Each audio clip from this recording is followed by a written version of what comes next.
Okay, so again, unlike my usual review style format, I'm going to get my overall thoughts here at the beginning just right away, and then we're going to have a really big spoiler section, and then we're going to finish up with trailers. There'll be little breakpoints in between.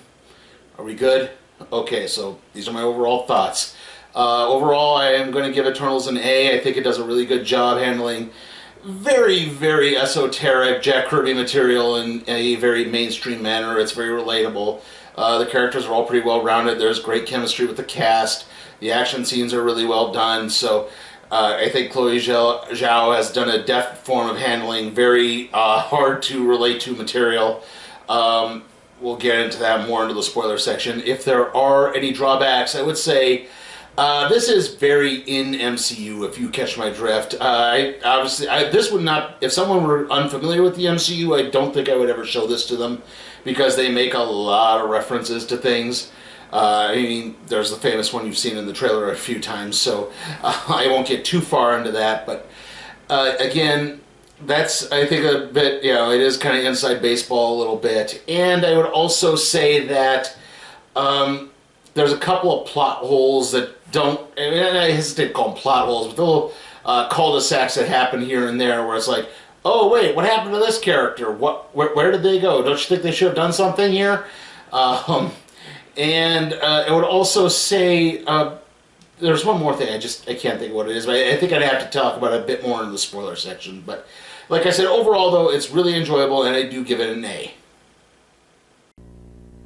Secret Wars. What's Dr. Doom's mission, Secret Shield?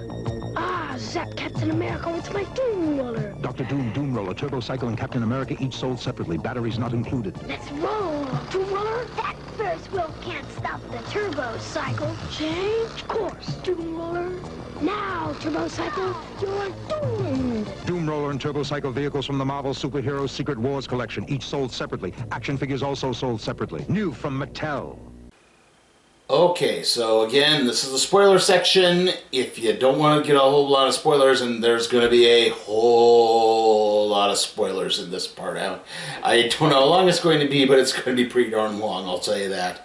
Or I'll try to keep it as tampered down as much as I can, but yeah, like I said, this movie, like I said in my little bit at the beginning, this movie is very inside baseball, and so there's going to be a lot of references to things I have to reference over and over again.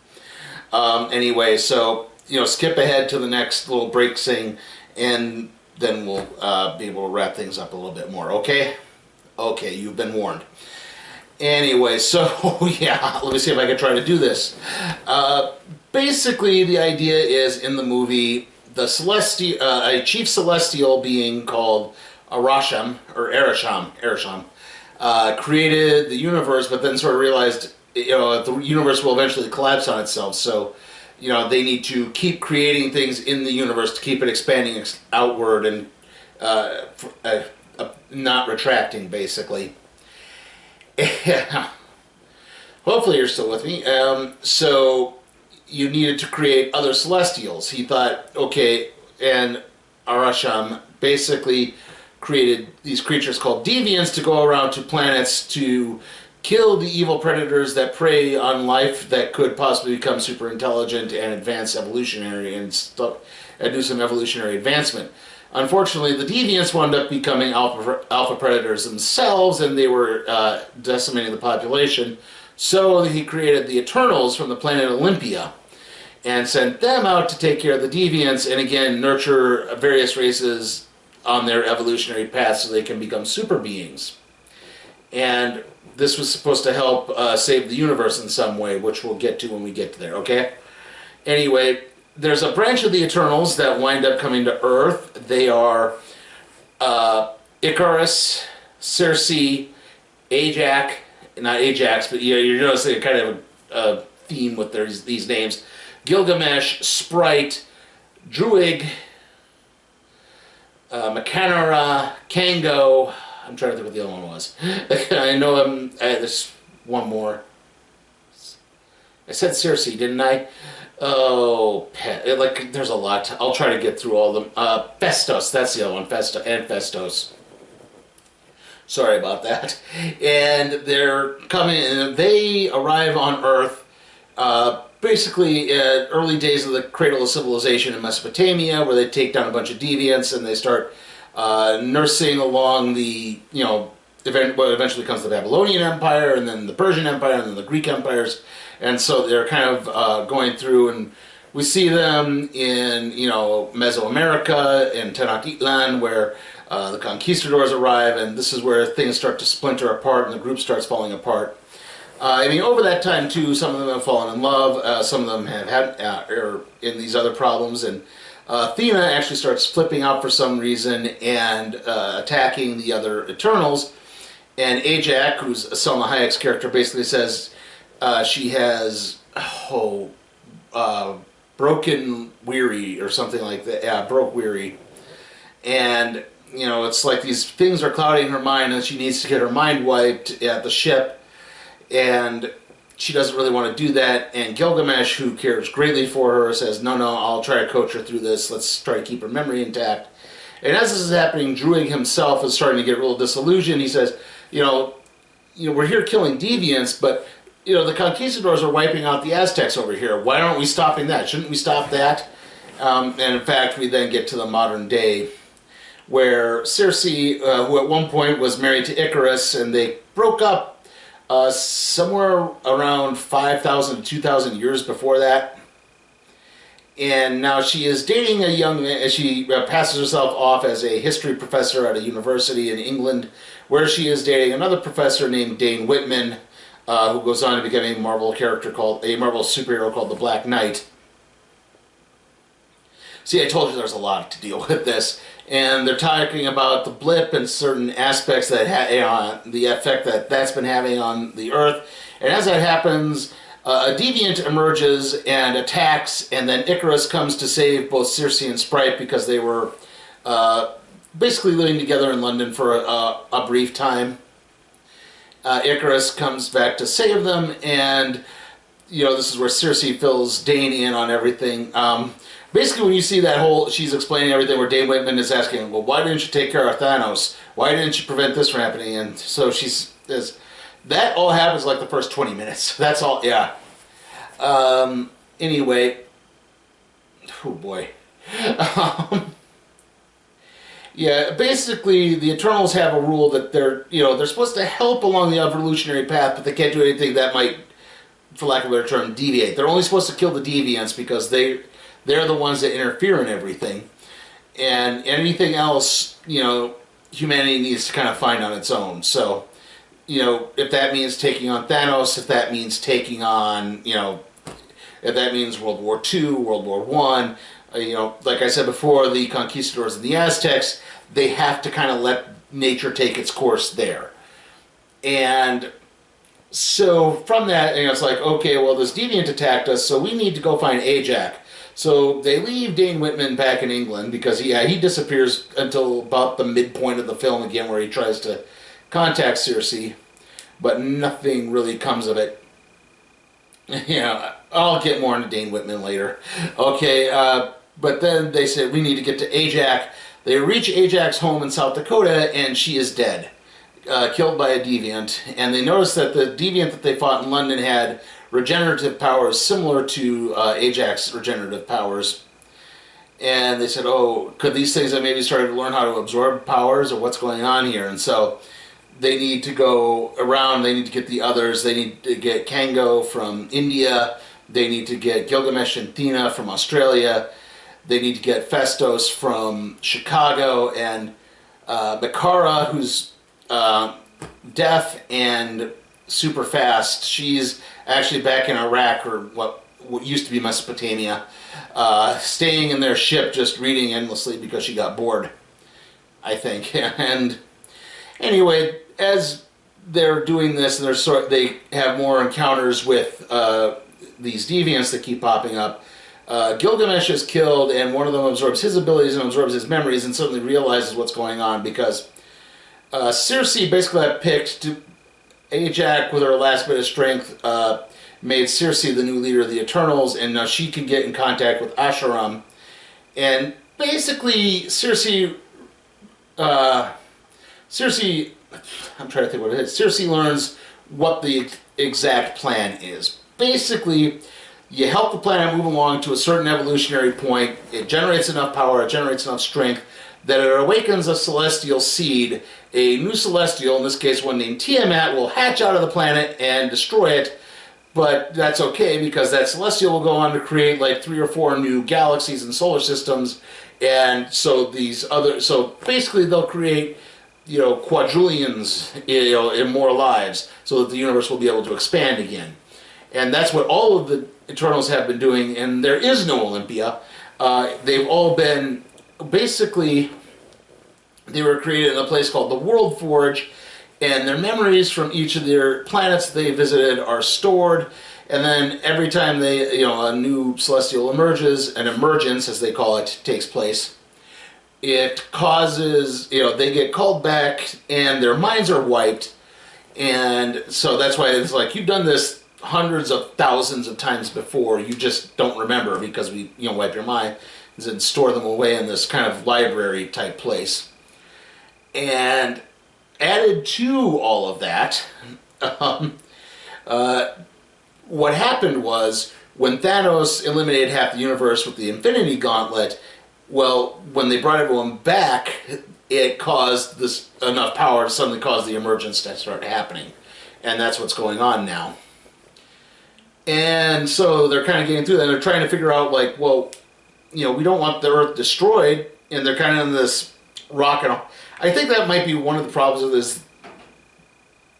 The motivations aren't entirely clear. Like, the Celestials aren't entirely evil, and like, even, there are some who point out, like, hey, if we can't, if we kill the Celestial, then that prevents the creation of, hundreds of more galaxies and more life, and, races that could do even greater things than the human race has.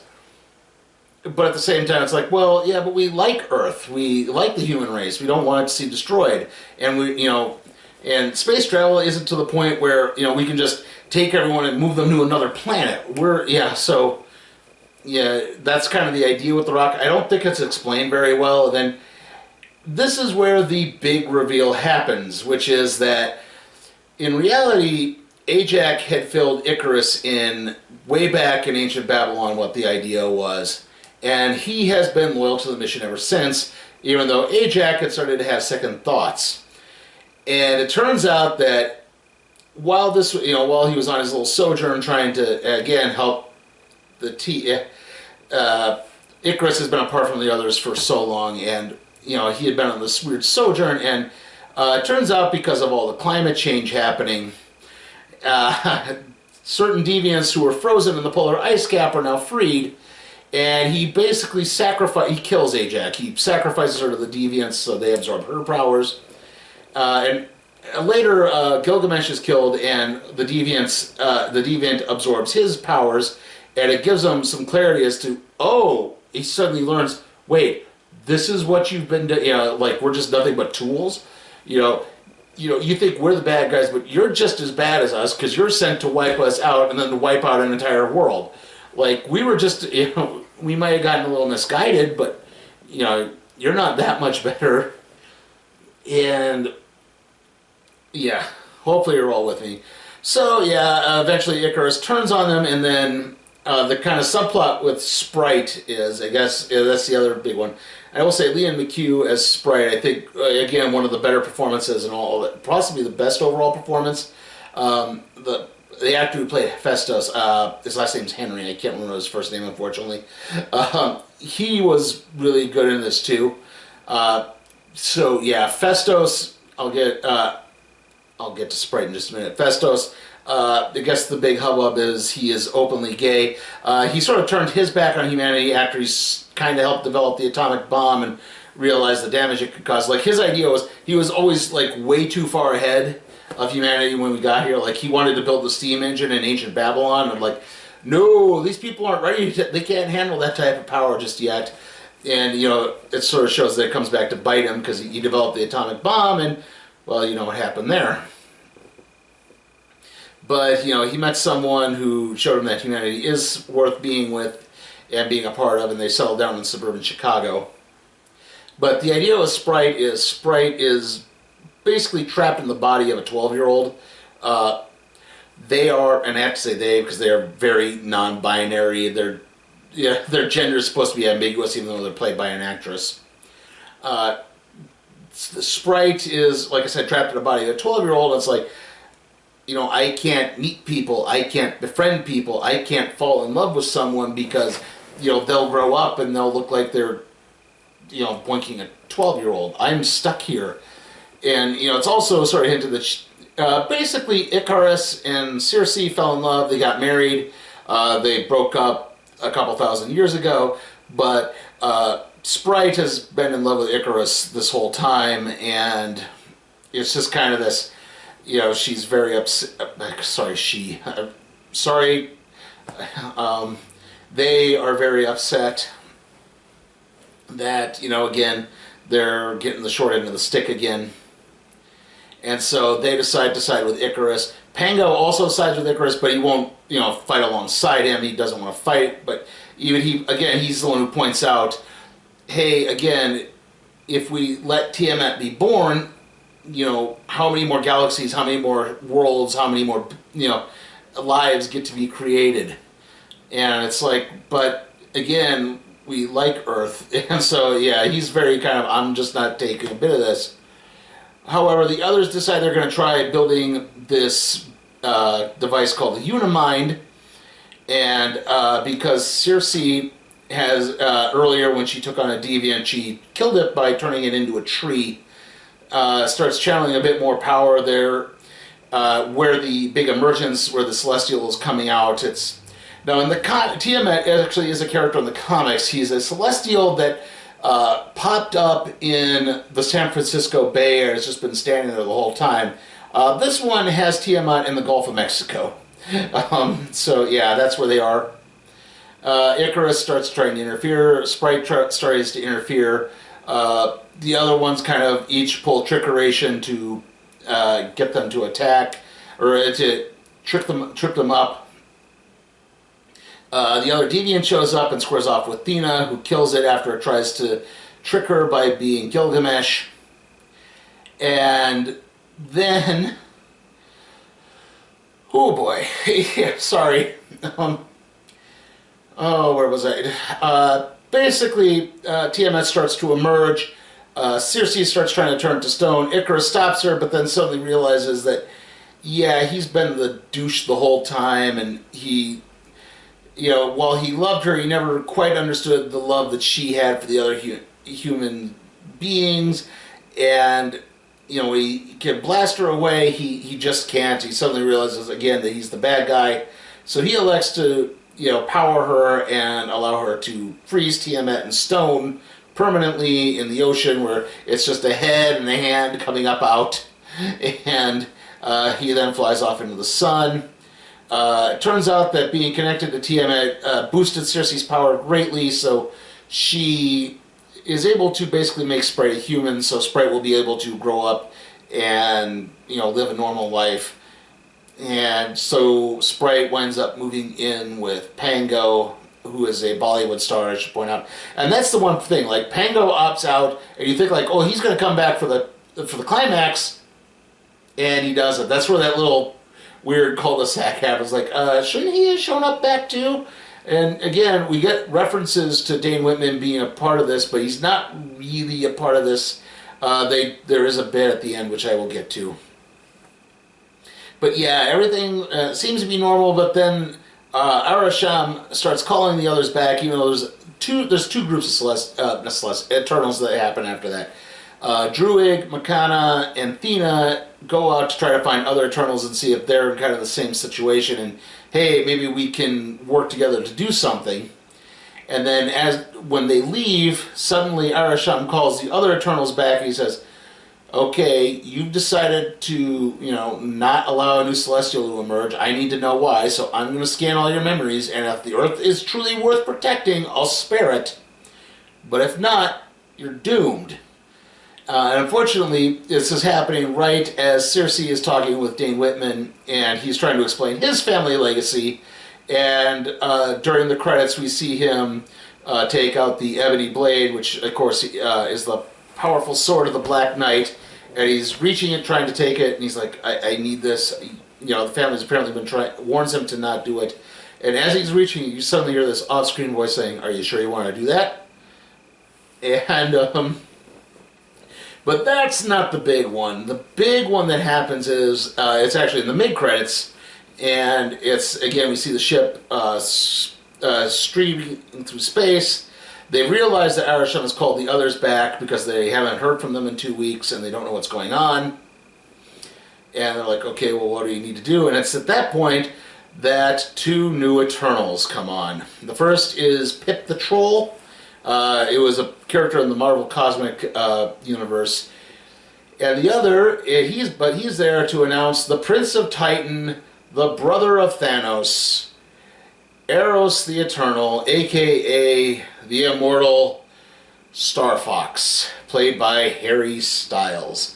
Pip the Troll is a CGI troll, but voiced by Patton Oswalt. So I guess his character from Agents of S.H.I.E.L.D. was an Eternal the whole time. So yes, they introduced themselves as Eternals, and if you don't know who Star Fox or Eros of Titan is, he is Thanos' brother. That is canon in the comics, and if you don't know your Greek mythology, yeah, that's Eros, aka Cupid, aka the god of love, who has the ability to make individuals fall in love with them, so he can basically he makes people really, really horny. Or to put it simply, his power is super roofy. Something tells me that's probably not how it's going to play out in the MCU. There's actually his biggest storyline in the last 20 years was in the She-Hulk comics, where, yeah, they basically called out, like, yeah, your power is just wrong. So, yeah, that's kind of the weird thing. Like, I wonder where they're going to take that, or if that's going to build anywhere at all. I hope this has made sense. So, yeah, definitely some interesting ideas. Didn't really explain too much, I think, for any further movies. I think this is more for...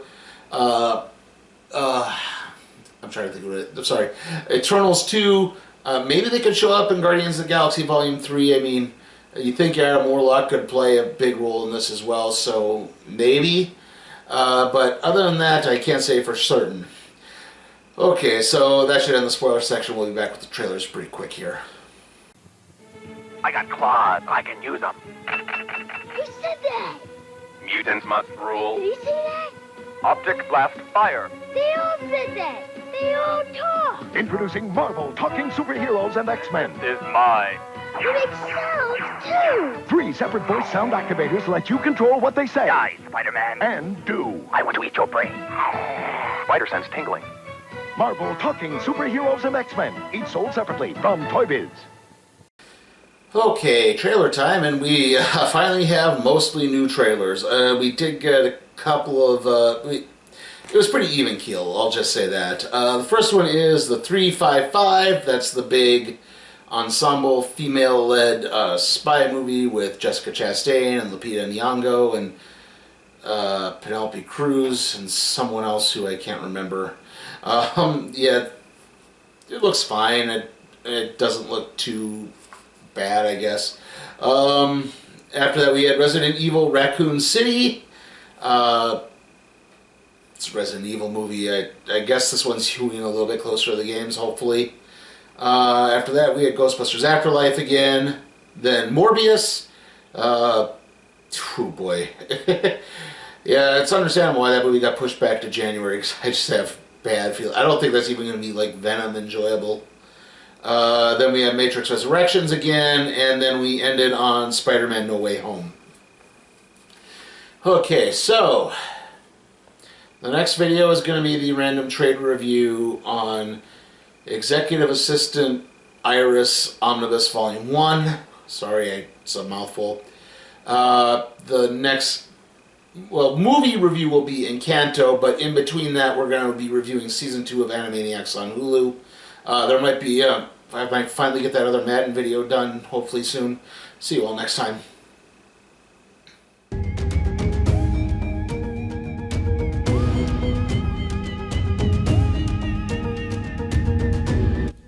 Hey guys, remember, you can help support my channel at patreon.com/SleepyTimeForCat Productions, where you can help request a movie, even if it's something like, say, Sonic the Hedgehog or the next Purge film. I'll review it.